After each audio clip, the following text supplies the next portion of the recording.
All right, it's December 10th, 2021. This is Coffee with the Mayor, and I'll go through some slides. If you have any questions, feel free to let me know. You might recall that we're still under an order from Dane County Public Health until January 3rd, and basically the order is requiring face masking. We have experienced a bit of a surge here in the last several weeks in the area, so we still encourage people to continue to wear their masks. I continue to meet with Stoughton Health on a periodic basis, as well as the school district and the Chamber of Commerce, to discuss what we can do to educate and keep our people in Stoughton healthy. There's plenty of vaccines available. If you're in a position where you need a booster shot, they are available, and everybody is eligible at this point. I'm encouraged to hear that many of the students in the school district have been getting vaccinated, so hopefully that'll position us better going forward.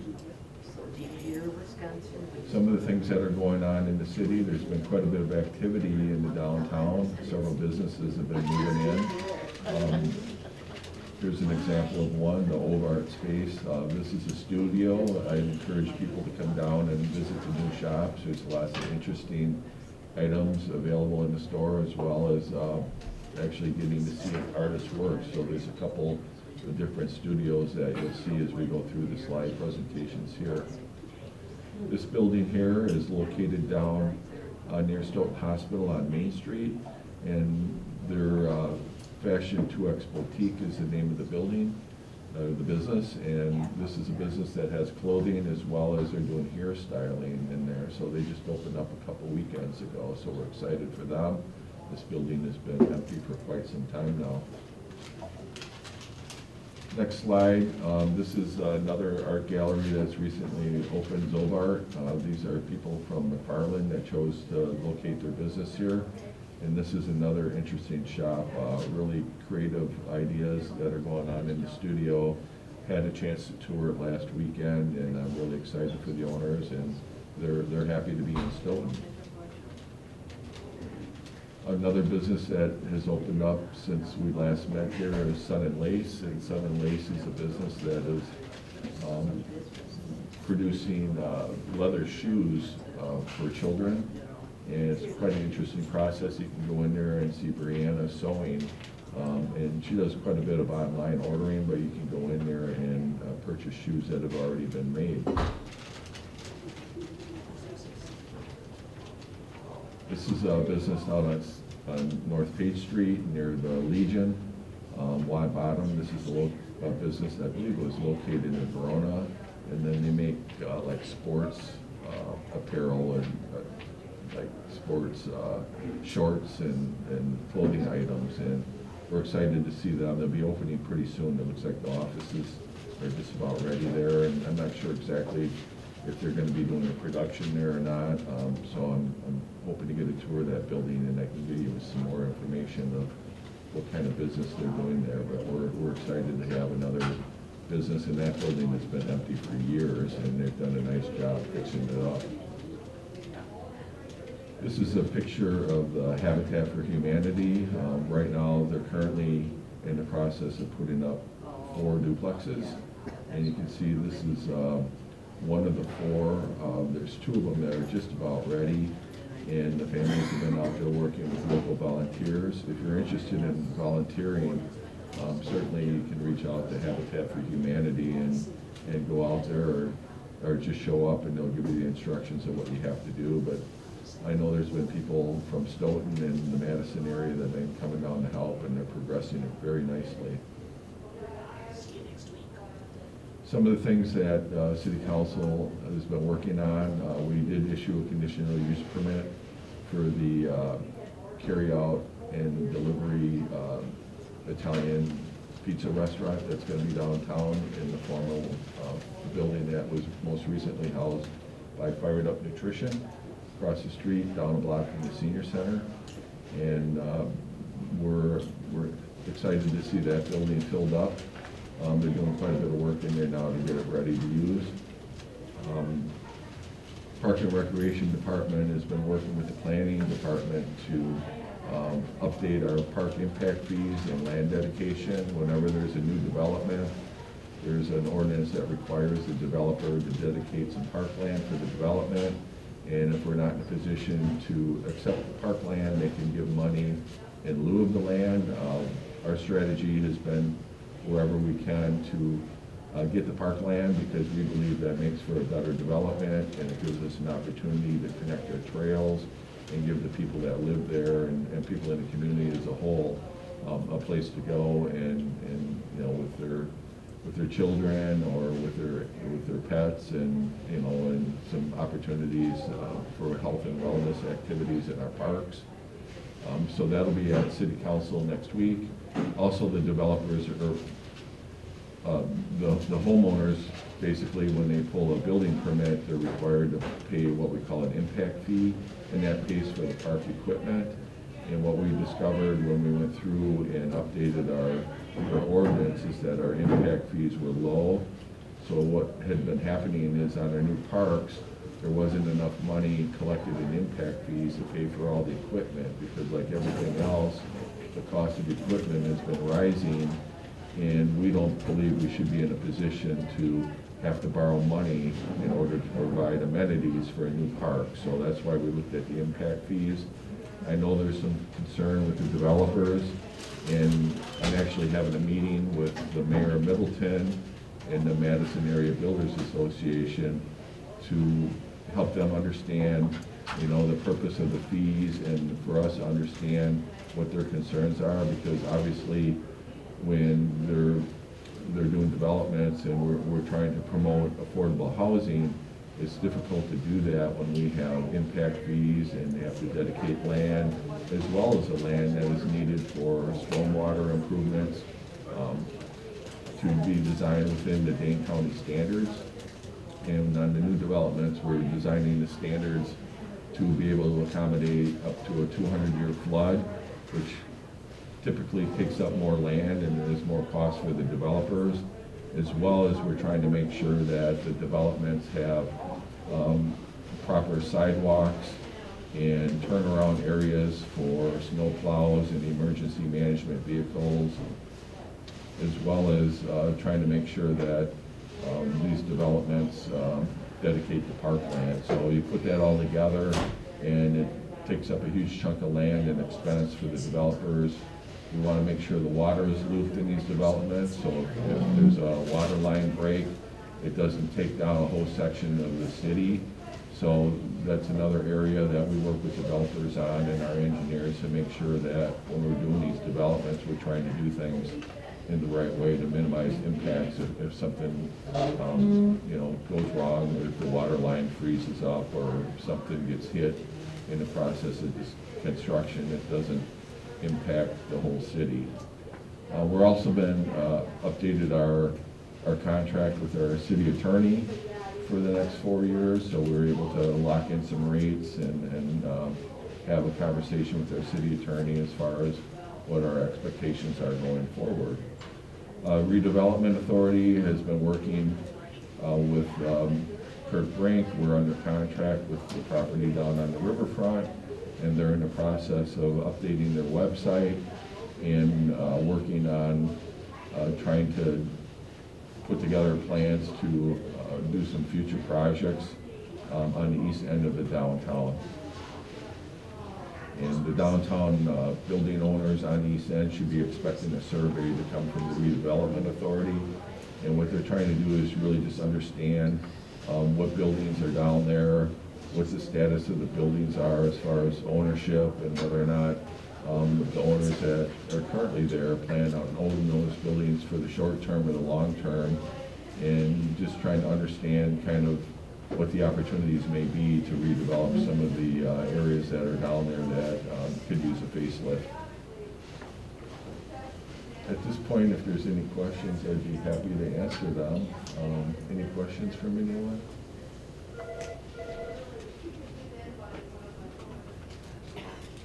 No questions today. I can run through a couple other things that we've been working on. As you might recall, we did recently complete the lead service lines, and we're still in the process of getting reimbursed with the DNR. There's some deadlines that'll be coming up here soon. So the Stoughton Utilities has been working with the city finance department to make sure that everything, all the paperwork is completed and that we get reimbursed for the homeowner's end of the work. It was a successful project. It was done on time, which we're excited about. And they're just finishing up some restoration for some of the property owners that were affected by having their water lines replaced. We're able to not only do close to 700 of them for residents, but we were able to use American Rescue Plan money to pay for 9 commercial properties that weren't eligible to be reimbursed through the grant money. So we're excited that we're able to do that as well and help, especially the downtown businesses as well as the museum pay for that work that was done. So, they don't have the burden of coming up with basically $5,000 in order to be able to be lead-free. So we are 100% lead-free in Stoughton right now, and we're excited about that. And we believe that there's going to be other cities that will follow our lead. Some of them have already reached out to us to kind of understand the process and the procedures to go through and to pull this off. And with the federal infrastructure bill, we anticipate there'll be more federal money available for some of the other communities that found themselves in the same situation as Stoughton, where we had a number of lead water pipes in our ground, and we really didn't have the money or the desire to really tax people in order to be able to get them replaced. So this was a really good project for Stoughton. We continue to work with the Adopt the Storm Drain program we talked about a couple meetings here ago. Last I heard, we had around a dozen participants, and that continues to grow, so we're excited about that. If you have any questions or you want to get involved with that program, I can connect you with Sue Eddy at City Hall in our planning department. This map here is kind of hard to see. We continue to work with the DOT. There's going to be a number of projects here in the next several years. As you may recall, next year there'll be 3 roundabouts that will be going up on the west side of Stoughton. One at Hole and Silverado, one at Highway 51 and 138, and one at Roby Road, as well as the local work that we're trying to do. And long term, there's other things that we're working on with the DOT. We're working on out at 51 West, out near Eggleson's Woods and Rutland Town Line Road. We're working with the DOT to reduce the speed limit out there. We have a verbal that they're willing to do that. So as they're designing the road out there for the reconstruction of 51, we anticipate that the road will narrow there to help reduce the speed limit, as well as the signage that would go with it. And then we're also working with the developer, Bob Dvorak, and the DOT in order to create a 4-way intersection at Rutland on Town Line Road. And the DOT is still looking for feedback from citizen members on whether or not we would like to see that 4-way stop there be a signal or another roundabout.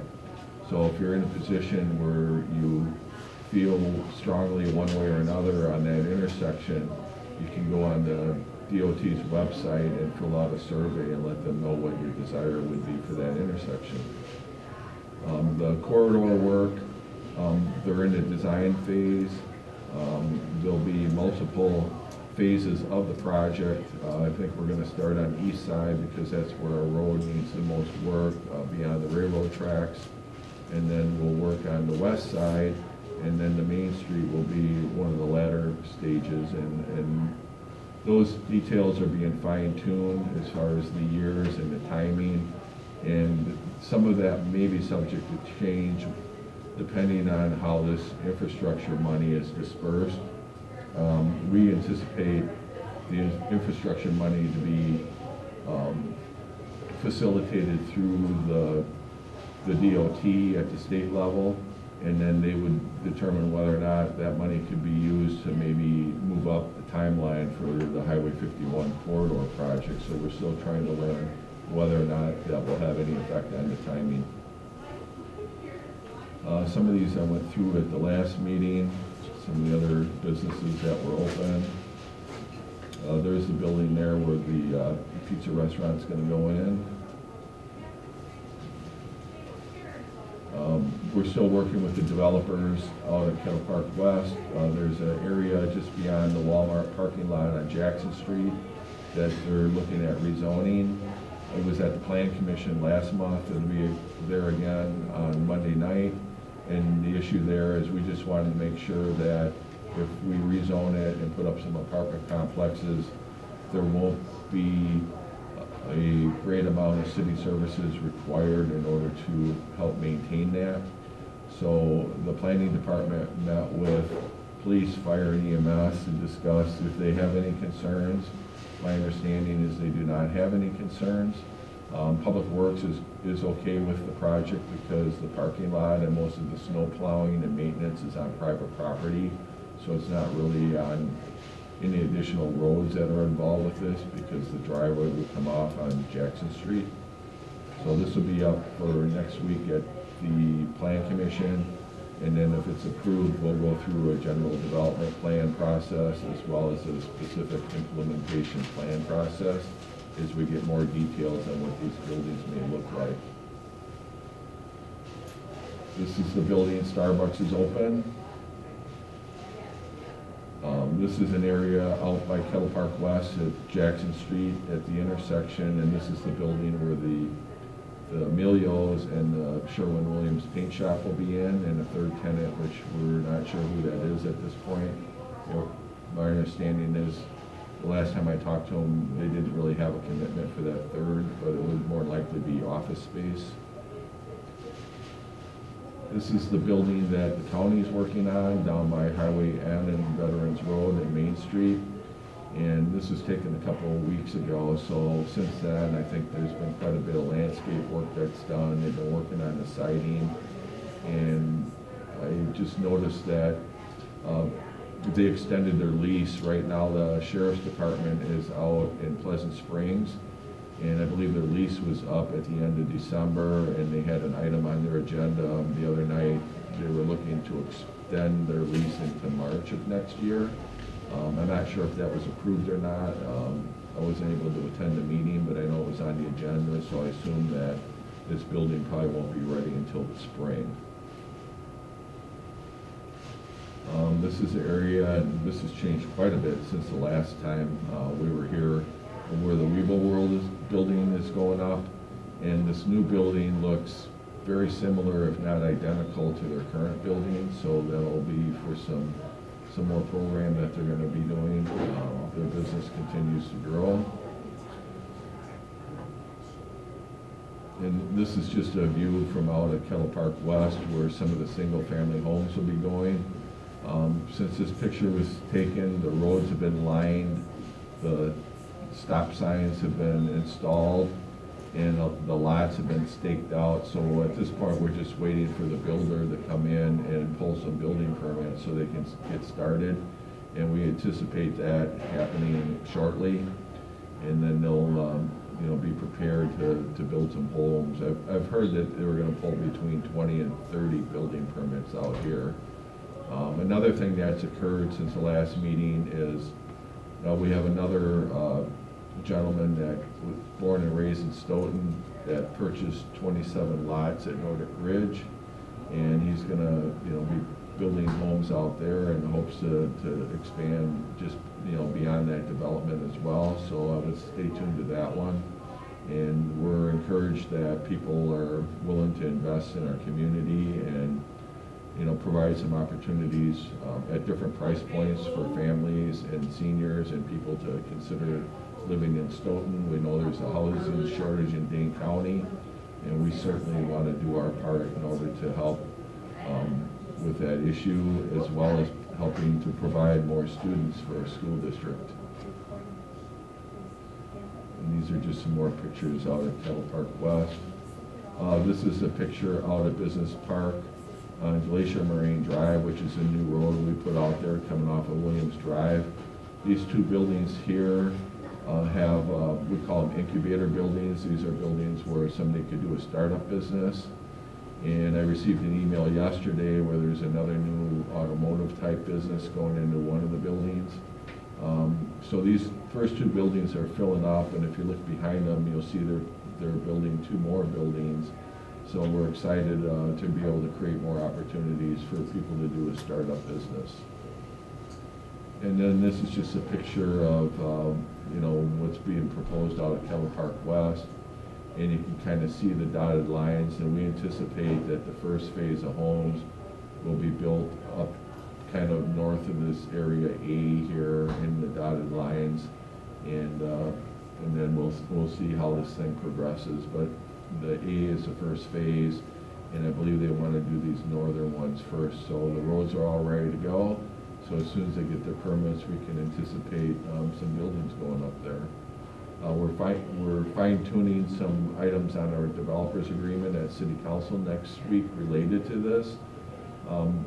We updated the plat, so therefore we need to go back and update our developers agreement to make sure that it's consistent with the new platting. So that's one of the items that City Council will be looking at next week at the meeting. Here's a picture of the Yahara Riverfront. You might recall that we've been working to remove the dam and put in some water park features. And where we're at with this is that we have a final design that the City Council approved, and the engineers are working on putting together the specifics of that design so they can present them for approval for the DNR. And since we last met, we did receive 2 grants from the DNR to support this project for a total of $1.2 million. So we're excited that we have some additional funding sources to support this project, and it gives us a good feeling that the DNR is going to be looking at this plan and approving it. So we'll be going through the approval process sometime in the next, 6 months maybe, and with the DNR, so you'll hear more about that when we get to that point. But we believe that this is going to be the best thing for the river. It'll improve the water quality, and as part of the project, we're going to be doing some trail work, creating some opportunities for people to have better fishing, and some recreational opportunities, which should help our downtown business owners and give people another reason to give Stoughton a look. We think that's important to be able to have opportunities, especially for young families, whether it's in our school district or it's in our parks or the Opera House, and have as many features available so when people are selecting where they want to raise their family, that they take a look at all the great things that we have in Stoughton and our quality of life here, and hopefully that will help them in their selection process. This is a chart here that's available on our website that really just shows the effect of the water flows as it relates to the water park, and what will happen if we have normal conditions, what will happen if we have high rains, what will happen if we have a drought like we had this year. And if anybody wants more specific information, this chart is available on the Park Recreation website. And then here's just some pictures of the river as it currently was before spring. And you can see, some of the structures down there are aging. This particular area here, this channel, will actually go away as part of the project. And, if you go out there in the summer, you can kind of see there's a lot of weeds, and it's really not very desirable. And with this project, and the water will be flowing more consistently, and that will help keep this water clear, which we believe will provide that recreational opportunity as well as the better fishing. And then some of the land here that, some of the water here that'll go away will turn into additional parkland, so we can have trails going through it. And then this is just another picture of kind of what it looked like this summer. And you can see that most of the river down here is not really even usable because of the weeds that have grown there. And as part of the project, we'll be doing some riverbank restoration as well, and really just trying to clean up this area down here. It takes a couple years for Mother Nature to basically grow back once this project is done. So, you know, we know that initially, as we do the work, things are going to look a little differently than they do now, but eventually things will grow back, and we believe it'll be better than ever. And this is a picture from, I believe, up by the dog park, and you can kind of see the same thing here. The water quality is really not sufficient to really, for somebody to really go in there and enjoy it in the summer months. And then here's another one. You can see that the river is almost as green as the grass that's in the area. And then this is one from Highway B, and you can see here, you know, there's, in this area here, there's a lot of seaweed as well. The county will be doing some work next year as well. They're going to be doing some dredging. It's approved in their budget. They have purchased some equipment, so they'll be dredging the area from up by Keeganza Park all the way down toward Cooper's Causeway. And I think that's about all I have for today. Are there any questions? Can you elaborate, Mayor Swadley, as far as the business of how much of Milwaukee Street you're going to be reconstructing? Are you just going to do the one section from 138 up to, let's see, Page Street, or are you going to cover over the hill again down to 4th Street? Okay, so the question is regarding some work we're going to be doing next year on Milwaukee Street. I know it's going to start basically where the barricade is and go from South Page Street. I think it's going to go all the way to 138. Is that your question? Okay, that's one. I'm talking about the one that's behind it. That's basically looks like it just had a pulverization done to it. I'm just wondering if you're planning on making the whole road basically equal in nature, instead of having that section that's going up the hill over to 4th Street. Or if you're going to leave that alone and then just do the new section of Milwaukee, or if you're going to make the whole road the same. I would have to talk to the engineers, and I don't know if they've gotten to that level of detail yet. Okay. If there's a suggestion that you have, I'll be happy to take that to the planning department and the engineers to take that into consideration when they do the road.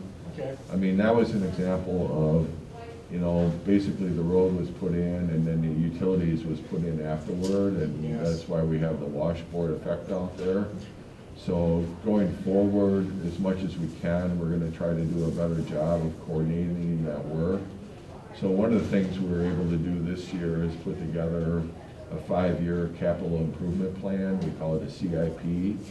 And by doing that, what it does is it gets Public Works, the planning department, and Stoughton Utilities all together in a room and plan these things out for at least 5 years. So we all have a better understanding of what's in the ground, what kind of condition it's in, whether or not it needs to be replaced or not, what potential new construction may be coming. So when we're basically replacing the road, if there's an opportunity and the money is there to go ahead and make those improvements, that's something that we want to do. We did that out on Glacier Marine out by the business park when the city used tax incremental financing money to replace that road out there, understanding that entire road is not in the city. We did make some improvements out there, so if that property were ever to be annexed in, it would be really easy to make those connections with the homeowners without tearing up the road.